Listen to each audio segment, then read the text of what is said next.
कारखाने से बहुत देर से छुट्टी हुई थी और मरियम अपने घर जा रही थी। रात की तारीकी और सन्नाटा दिल चीर देने वाला था। खाली सड़क पर अचानक ही 3 आवारा लड़के मरियम का पीछा करने लगे। वह घबरा गई थी। वह तीनों लड़के उसकी तरफ चलते आ रहे थे। मरियम ने पागलों की तरह भागना शुरू कर दिया। वह तीनों लड़के उसे पकड़ना चाहते थे। फिर वह एक पेड़ के पीछे छिप गई, लेकिन नहीं जानती थी कि उस तरफ पर एक अजीब सा साया है जो उसे लगातार देखे जा रहा है। मरियम एक गरीब खानदान से ताल्लुक रखती थी। उसकी मां अंतहाई गरीब औरत थी और वह 5 बहन भाई थे। मरियम के पिता का इंतकाल हो गया था और मरियम एक कारखाने में काम करती थी। कारखाना उनके घर से बहुत फासले पर था। वह रोजाना पैदल ही आती और जाती थी। मरियम हमेशा उदास रहती थी। वह अपने घर के हालात देखकर परेशान रहती थी। वह एक छोटे से किराए के घर में अपने बहन भाइयों और अपनी मां के साथ रहती थी। उसका मकान मालिक अंतहाई बदमिजाज आदमी था। वह हर दूसरे दिन उनके दरवाजे पर खड़ा होता था। वह मरियम पर बुरी नजर रखता था। उसकी मां से कहता कि अपनी बेटी मरियम का निकाह मुझसे कर लो और फिर मैं तुम्हारा किराया माफ कर दूंगा। लेकिन मरियम की मां को यह बात गवारा न थी, क्योंकि वह मालिक मकान बहुत बड़ी उम्र का एक बूढ़ा इंसान था, जबकि मरियम अभी सिर्फ 18 साल की थी। जब वह कारखाने से वापस आ रही होती तो सड़क पर कुछ आवारा लड़के उसे देखते थे, लेकिन मरियम हमेशा दिन की रोशनी में तेज तेज कदमों से चलते हुए घर पहुंच जाती थी। लेकिन एक दिन कारखाने में बहुत ज्यादा काम था और उसकी छुट्टी बहुत देर से हुई। सारी ही लड़कियां अपने वक्त पर घर चली गई थीं, लेकिन मरियम को पैदल ही घर जाना था। रात के 9 बज गए थे और सड़क बिल्कुल सुनसान थी। इस सड़क से गुजरते हुए मरियम कभी बहुत घबरा रही थी, क्योंकि सड़क पर खड़े हुए वही 3-4 आवारा लड़के उसे देखकर हंस रहे थे।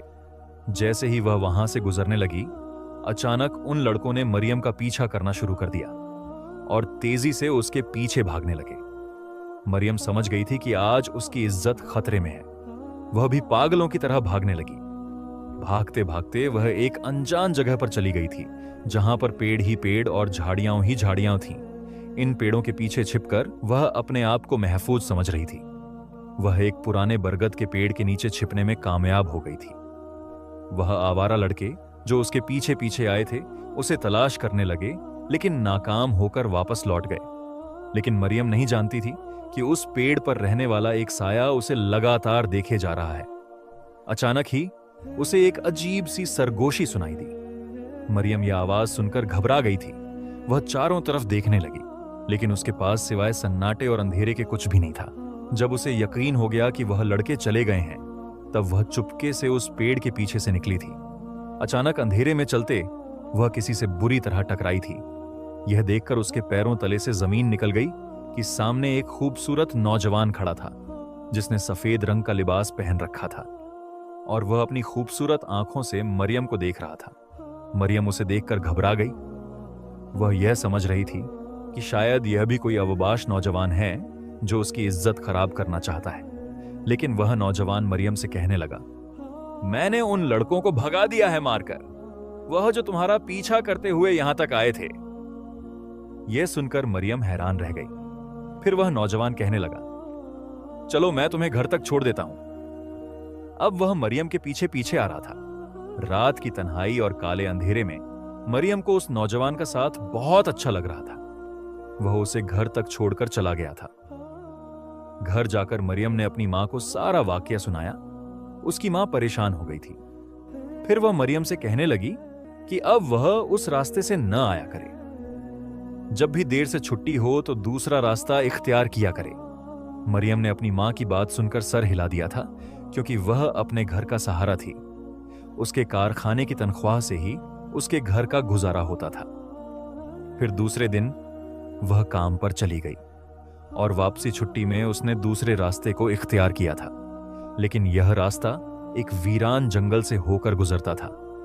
इस जंगल से गुजरते हुए अचानक ही मरियम को अपने पीछे कदमों की आहट सुनाई दी। वह इन आवाजों को सुनकर घबरा गई थी।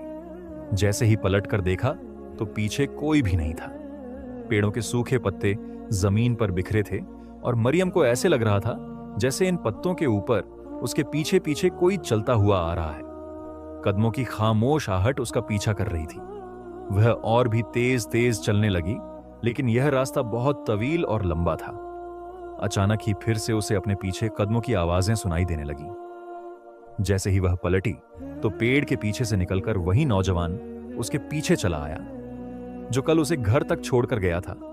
मरियम उस नौजवान को देखकर हैरान रह गई, जिसकी खूबसूरत आंखें अंधेरे में खूब चमक रही थीं। वह मरियम को देखकर मुस्कुराया और उससे कहने लगा, तुम एक डरपोक लड़की हो। मैं देखता हूं कि तुम बहुत खौफजदा नजर आती हो। क्या मैं तुम्हें घर तक छोड़ दूं? मरियम सर झुकाकर कहने लगी, हां, उसे इस रास्ते से गुजरते हुए बहुत डर लगता है। यहां वीरानी और सन्नाटा है, जबकि दूसरे रास्ते पर शैतान नुमा इंसान फिरते हैं जो उसका पीछा करते हैं। तो वह नौजवान कहने लगा, मुझसे घबराने की जरूरत नहीं, मैं तुम्हें कुछ नहीं कहूंगा। चलो मैं तुम्हें घर तक छोड़ देता हूं। फिर रोजाना ही ऐसा होने लगा।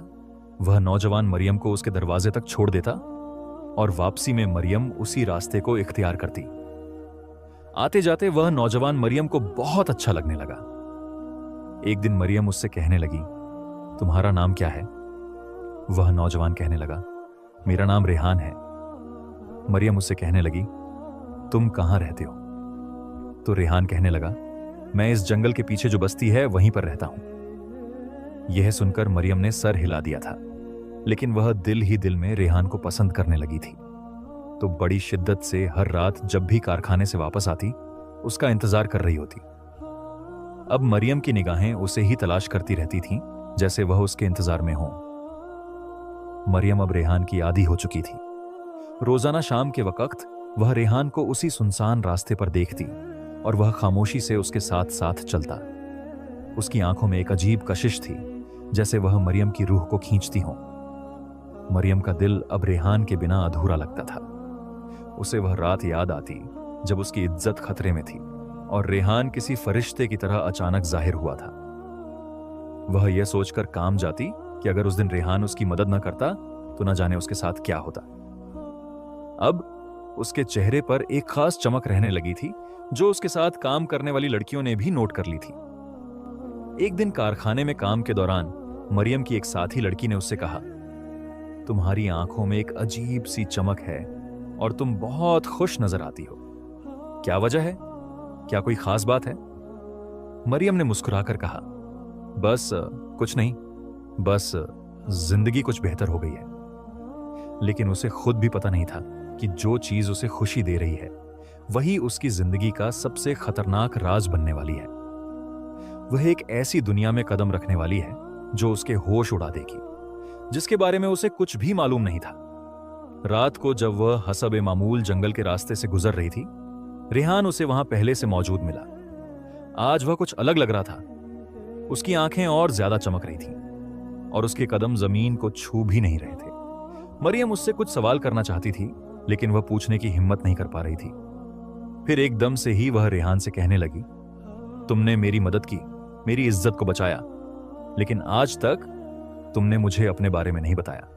तुम कौन हो और तुम्हारे माँ बाप कहाँ हैं? तुम हमेशा मेरी मदद के लिए यहां कैसे आ जाते हो? क्या तुम मेरा इंतजार करते हो? यह सुनकर रेहान अजीब से अंदाज में मुस्कुराया और मरियम से कहने लगा, बहुत जल्द मैं तुम्हें अपने बारे में बता दूंगा, लेकिन मैं तुम्हें एक राज बताना चाहता हूं। है मरियम, मैं तुमसे मोहब्बत करता हूं। एक दिन मरियम की मां उससे कहने लगी, आजकल तुम बहुत देर से आ रही हो, खैरियत तो है? और तुम्हारे चेहरे पर खुशी की चमक है, क्या तुम्हारी तनख्वाह में इजाफा हो गया है? यह सुनकर मरियम मुस्कुराई और कहने लगी, नहीं मां, लेकिन क्या पता बहुत जल्द हमारे हालात बदल जाएं। रेहान का साथ पाकर वह जैसे ख्वाबों में जीने लगी थी और जिंदगी उसके लिए बहुत खूबसूरत हो गई थी। लेकिन वह नहीं जानती थी कि आने वाली जिंदगी उसके लिए क्या मोड़ लेकर आने वाली है। एक दिन कारखाने से वापसी में जब एक पेड़ के नीचे खड़ा रेहान उसका इंतजार कर रहा था, वह रेहान से कहने लगी, मैं तुम्हें अपनी मां से मिलवाना चाहती हूं। यह सुनकर रेहान के चेहरे का रंग बदल गया था। फिर वह कहने लगा, मरियम, मुझे माफ कर दो, लेकिन मैं तुम्हारी मां से नहीं मिल सकता। रेहान की बात सुनकर मरियम के चेहरे पर उदासी छा गई थी और फिर वह उससे नाराज हो गई और खामोशी से अपने घर आ गई। उसकी आंखों की चमक मंद पड़ गई थी। अगले दिन जैसे ही वह कारखाने से वापस घर जाने लगी, जंगल की तारीकी में उसे रेहान खड़ा हुआ दिखाई ही न दिया और वह बहुत ज्यादा घबरा गई थी। उस सुनसान रास्ते से गुजरते हुए उसके कदम डगमगा रहे थे। बहुत तेज तेज कदमों से घर जा रही थी, क्योंकि रेहान जब उसके साथ होता तो उसे डर नहीं लगता था, लेकिन आज वह बहुत खौफ महसूस कर रही थी। तभी अचानक उसे अपने पीछे आवाज सुनाई दी, मरियम रुक जाओ, मैं आज भी तुम्हारा इंतजार कर रहा था। वह उस वीरान सन्नाटे में उसकी आवाज सुनकर हैरान थी। उसने चारों तरफ देखा, लेकिन रेहान उसे कहीं भी दिखाई नहीं दिया था। सिर्फ उसकी आवाज ही उसके कानों में गूंज रही थी। रेहान लगातार उसे आवाजें दे रहा था, मरियम रुक जाओ, मैं तुम्हारा इंतजार कर रहा हूं। लेकिन वह कहां पर है? मरियम की नजरें उसे तलाश करने लगीं। अचानक ही किसी ने उसके कंधे पर हाथ रखा तो मरियम खौफ से उछल पड़ी। जैसे ही पलटकर देखा तो रेहान उसके सामने खड़ा था और उसे अपनी खूबसूरत मुस्कुराती हुई नजरों से देख रहा था। मरियम हैरान होकर कहने लगी, तुम कहां थे? मुझे दिखाई क्यों नहीं हुए? अचानक से तुम मेरे सामने कैसे आ गए? रात की तारीख में रेहान की सफेद आंखें चमक रही थीं और मरियम को आज पहली बार उससे डर लग रहा था। फिर वह अटक अटक कर उससे कहने लगी, तुम कौन हो? अचानक से मेरे सामने कैसे आए? अचानक ही मरियम की नजर उसके वजूद पर पड़ी थी, उसके पांव पर पड़ी जो आम इंसानों से बहुत मुख्तलिफ थे, और उसकी चमकदार आंखें जो आज बहुत खौफनाक लग रही थीं। मरियम उसे देखकर डर गई थी। रेहान उसकी तरफ देखकर मुस्कुराया, फिर कहने लगा, मैं तुम्हें अपनी हकीकत नहीं बताना चाहता था। मेरी हकीकत जानकर तुम मेरी जिंदगी से दूर हो जाओगी। मरियम हैरान होकर कहने लगी, कैसी हकीकत? तो रेहान कहने लगा, क्या तुम मेरे बारे में जानना चाहोगी? तुम मुझसे पूछ रही थी ना कि मेरे मां बाप कौन हैं, मैं कहां रहता हूं। आज मैं तुम्हें सब कुछ बताना चाहता हूं। यही तेरी हकीकत है मरियम, कि मैं एक इंसान नहीं बल्कि एक जिन्नजाद हूं, और एक जिन्नात तुम्हारी मोहब्बत में गिरफ्तार हो गया है, और मैं तुम्हें अपना बनाकर इस दुनिया से तुम्हें अपनी दुनिया में ले जाऊंगा। यह सुनकर मरियम खौफ से कांपने लगी। अचानक ही रेहान का चेहरा बदल गया था। वह इंसान नहीं बल्कि एक जिन्नजात की तरह दिखाई दे रहा था। वह कांपते हुए कहने लगी, अगर तुम एक जिन्नजात हो तो तुम इस दुनिया में क्या कर रहे हो, और तुम हर रात मेरे रास्ते में क्यों आते हो? रेहान यह सुनकर मुस्कुराया और कहने लगा, क्योंकि जब मैं पैदा हुआ था तो मुझे एक जिन्नाती दुनिया के आलिम ने कहा था कि तुम्हें एक इंसान लड़की से मोहब्बत होगी जिसका नाम मरियम होगा, और वह लड़की बिल्कुल पाक होगी। यह सुनकर मरियम के कदम लरच गए, उसकी जबान गूंगी हो गई। उसके जहन में हजारों सवाल दौड़ने लगे। तुमने मुझे क्यों बचाया? तुम मेरे साथ क्यों चलते हो? मरियम की आवाज कांप रही थी। रेहान ने संजीदगी से कहा, क्योंकि तुम पाक हो, मासूम हो, मजलूम हो, और अब तुम मेरी हो मरियम। मरियम की आंखों में आंसू भर गए। मैं किसी की चीज नहीं हूं, वह चीखी। रेहान ने नरमी से उसकी तरफ कदम बढ़ाए। मैं तुमसे मोहब्बत करता हूं मरियम, और इस मोहब्बत की कीमत तुम्हें भी चुकानी होगी, वह भी मुझसे निकाह करके। यह सुनकर मरियम के होश उड़ गए थे। वह वहां से भागने लगी, लेकिन ऐसे लग रहा था जैसे जिन्नजाद रेहान उसका पीछा कर रहा है। वह घर चली आई थी, लेकिन उसके चेहरे का रंग उड़ा हुआ था। जैसे ही वह घर पहुंची, उसकी मां उसकी हालत देखकर परेशान हो गई।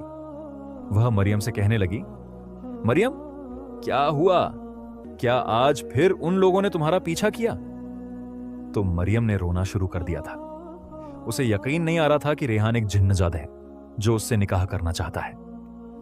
दूसरे दिन काम पर जाते हुए वह घबरा रही थी, और छुट्टी के बाद वह उस रास्ते से नहीं गई जहां पर रोजाना रेहान उसका इंतजार कर रहा होता था। लेकिन जैसे ही वह दूसरे रास्ते से गुजरने लगी, अचानक ही वही लोग उसका पीछा करने लगे जो उस दिन उसके पीछे लग गए थे। वह तीनों के तीनों आवारा लड़के उसके पीछे भागने लगे। वह कई दिनों से मरियम का इंतजार कर रहे थे, और आज मरियम उनके हाथ लग गई थी। फिर खुद ब खुद मरियम के कदम उसी तरफ उठने लगे। वह जानती थी कि कोई है जो उसे बचा लेगा, जो उन आवारा लड़कों को अपने खौफ से इस कदर दहशत में मुब्तला कर देगा कि वह उसका पीछा छोड़ देंगे। मरियम के कदम उसी जंगल की तरफ उठ रहे थे। हर तरफ तारीकी थी। उस जंगल के घुप अंधेरे में मरियम भी एक पेड़ के पीछे छिप गई थी, लेकिन उन आवारा लड़कों के भागने की आवाजें उसके कानों में आ रही थीं। तभी उनके चीखने की आवाज सुनकर मरियम ने अपने दोनों कानों पर हाथ रख लिए थे। वह जान गई थी कि जिन्नाजाद रेहान आ गया है उसे बचाने के लिए। वह जानती थी कि वह एक जिन्नात है जो बहुत ताकतवर है, और एक जिन्नात मरियम से मोहब्बत करने लगा है जो उसे कोई तकलीफ नहीं पहुंचने देगा, क्योंकि वह बिल्कुल मासूम है, पाकीज़ा है, सिर्फ और सिर्फ उस जिन्नाजाद की मोहब्बत के लिए। उसी पेड़ के पीछे छिपी मरियम अब रेहान जिन्नात का इंतजार कर रही थी, लेकिन वह उसके सामने नहीं आया। मरियम की आंखें उसे तलाश कर रही थीं, लेकिन वह न जाने कहां छिप गया था। तभी अचानक मरियम चिल्लाते हुए कहने लगी, तुम मेरे सामने क्यों नहीं आते? रेहान जिन्नात की आवाज उसके कानों में आई, जब तक तुम निकाह के लिए राजी नहीं होगी मैं तुम्हारे सामने नहीं आऊंगा, क्योंकि तुम भी मेरी मोहब्बत में गिरफ्तार हो गई हो। हमारी मोहब्बत इस दुनिया में एक अनोखा रंग लेकर आएगी, एक जिन्नजाद और एक इंसानी लड़की की मोहब्बत। क्या तुम भी मुझसे मोहब्बत करती हो? रेहान जिन्नजाद ने उससे पूछा। अब मरियम खामोश थी। थोड़ी देर बाद वह घर आ गई थी, लेकिन जैसे ही उसने घर में कदम रखा उसके पैरों तले जमीन निकल गई, क्योंकि सामने उसकी मां नीचे जमीन पर बेहोश पड़ी थी और उसके छोटे भाई बहन अपनी मां से लिपटे रो रहे थे। मरियम अपनी मां की हालत देखकर बहुत परेशान हो गई थी। वह फौरन ही उसे एक सरकारी अस्पताल लेकर गई, जहां पर डॉक्टर ने उसे बताया, तुम्हारी मां को एक बहुत खतरनाक बीमारी है, इसका इलाज कराना जरूरी है, वरना तुम्हारी मां मर जाएगी। यह सुनते ही मरियम ने रोना शुरू कर दिया था, जबकि उसके छोटे भाई बहन घर में थे जो अपनी बड़ी बहन और मां का इंतजार कर रहे थे। घर की हालत बहुत खराब थी। दूसरे दिन मरियम कारखाने भी नहीं जा सकी थी। वह अपनी बीमार मां को वापस घर ले आई थी, क्योंकि उसके पास इलाज के लिए पैसे नहीं थे। अगले दिन वह कारखाने गई और मालिक से कहने लगी कि मुझे कुछ पैसे चाहिए, मेरी मां बीमार है, मैं जल्द ही यह पैसे अपनी तनख्वाह में कटवा लूंगी। कारखाने के मालिक ने गुस्सा किया और कहने लगा, मैं किसी को भी एडवांस तनख्वाह नहीं देता, और वैसे भी तुम काम छोड़कर चली जाओ तो क्या भरोसा है। यह सुनकर मरियम ने रोना शुरू कर दिया था। मां के इलाज के लिए उसे पैसों की जरूरत थी। फिर उस रात उस सुनसान और वीरान रास्ते से गुजरते हुए कोई उसका इंतजार कर रहा था। पेड़ के नीचे खड़ा हुआ वही जिन्नजाद जो हमेशा मरियम का इंतजार करता था, लेकिन आज मरियम के चेहरे पर परेशानी थी। तभी वह रेहान जिन्नजाद उसके सामने आया और उससे कहने लगा, मैं जानता हूं कि तुम बहुत परेशान हो, मैं तुम्हारी मदद करना चाहता हूं, तुम्हें पैसों की जरूरत है। मैं जानता हूं अगर तुम मेरी बात पर राजी हो जाओ तो मैं तुम्हारी सारी जरूरतें पूरी कर दूंगा। तुम्हारी जिंदगी इस दुनिया में बहुत ऐश से गुजरेगी, न सिर्फ तुम्हारी बल्कि तुम्हारे छोटे भाई बहनों और तुम्हारी मां की भी। उसकी बात सुनकर मरियम खामोश थी, लेकिन वह एक जिन्नजाद से कैसे निकाह कर सकती थी। लेकिन साथ ही वह इस बात पर भी परेशान थी कि उसे पैसों की जरूरत है और मां का इलाज कराना जरूरी है। फिर वह जिन्नजाद से कहने लगी, मैं तुम्हारी कौन सी ख्वाहिश पूरी कर सकती हूं? यह सुनकर वह खौफनाक अंदाज में मुस्कुराया और मरियम से कहने लगा, मैं तुमसे निकाह करूंगा, क्योंकि जब मैं पैदा हुआ था तो मुझे एक जिन्नाती आमिल ने कहा था कि तुम्हारा एक लड़की से निकाह करना जरूरी है, वरना तुम्हारी सारी ताकतें जाया हो जाएंगी। इसलिए मैं तुमसे निकाह करना चाहता हूं। इसके बाद तुम्हारी जिंदगी मेरे नाम हो जाएगी, फिर तुम दूसरे किसी इंसानी लड़के से शादी नहीं कर सकती। अगर तुम्हें यह शर्त मंजूर है तो मैं तुम्हें दौलत से मालामाल कर दूंगा, अपना सारा जिन्नाती खजाना मैं तुम्हें दे दूंगा, तुम्हारी यह दुनिया बहुत खूबसूरत हो जाएगी। मरियम चुपचाप उससे बातें सुन रही थी। गरीबी ने उसके दिल से एक जिन्नजाद का डर खत्म कर दिया था। हालात ने उसे यहां तक पहुंचा दिया था। शायद वह उस जिन्नजाद की बात मानने पर मजबूर हो गई थी। अगले दिन लाल रंग का जोड़ा पहनकर वह उसी पेड़ के नीचे खड़ी थी जहां पर रेहान जिन्नात उसका इंतजार कर रहा था, क्योंकि उसे अपनी मां के इलाज के लिए पैसों की जरूरत थी। अपने छोटे भाई बहनों के लिए उसे एक अच्छी जिंदगी खरीदनी थी। तभी वह जिन्नजाद मरियम को अपनी दुनिया में ले गया। उसकी दुनिया बहुत खौफनाक थी। वह एक पुराने खंडर नुमा घर में जा पहुंची थी, जहां पर बहुत सारी घंटियां भी लगी थीं और एक अजीब सी लाल आंधी आई। देखते ही देखते मरियम की आंखों के सामने से सारा मंजर बदल गया। अब वह एक बड़े शानदार महल में मौजूद थी जहां पर सारे ही जिन्नात थे। थोड़ी देर बाद रेहान और मरियम का निकाह हो गया। अब वह वापस अपनी दुनिया में लौट आई थी, लेकिन पलक झपकते में मरियम की जिंदगी बदल गई थी। उसने अपनी बीमार मां का इलाज भी करवा लिया और छोटे भाई बहनों के लिए उसने खूबसूरत घर खरीद लिया। अब वह शहर में रहने लगी थी और उसने कारखाने में काम करना छोड़ दिया था, क्योंकि रेहान जिन्नात ने उसकी जिंदगी अपने नाम कर ली थी और उसे दौलत से मालामाल कर दिया था। फिर एक दिन मरियम की मां उससे कहने लगी, अब मैं तुम्हारी शादी करना चाहती हूं, क्योंकि तुम्हारी शादी की उम्र हो गई है। अब तुम्हारी छोटी बहन इस काबिल हो गई है कि वह घर के मामलात संभाल सके। यह सुनकर मरियम घबरा गई और अपनी मां से कहने लगी, नहीं नहीं मां, मैं शादी नहीं कर सकती। मेरी शादी का ख्याल अपने दिल से निकाल दें। मरियम की मां उसकी बात सुनकर हैरान रह गई थी। फिर वह कहने लगी, आखिर क्या वजह है, तुम शादी क्यों नहीं करना चाहती? लेकिन मरियम कभी भी अपनी मां को नहीं बता सकती थी कि अपने छोटे भाई बहनों और अपनी मां की जिंदगी के लिए उसने अपनी जिंदगी दांव पर लगा दी थी।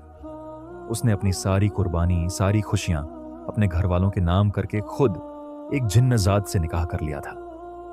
अब वह हर रात मरियम के पास आता और उससे ढेरों बातें करता। कभी कभार वह मरियम को अपनी दुनिया में ले जाता, लेकिन मरियम ने सारी जिंदगी शादी नहीं की, बल्कि एक जिन्नजात के नाम पर उसने अपनी जिंदगी गुजारी थी।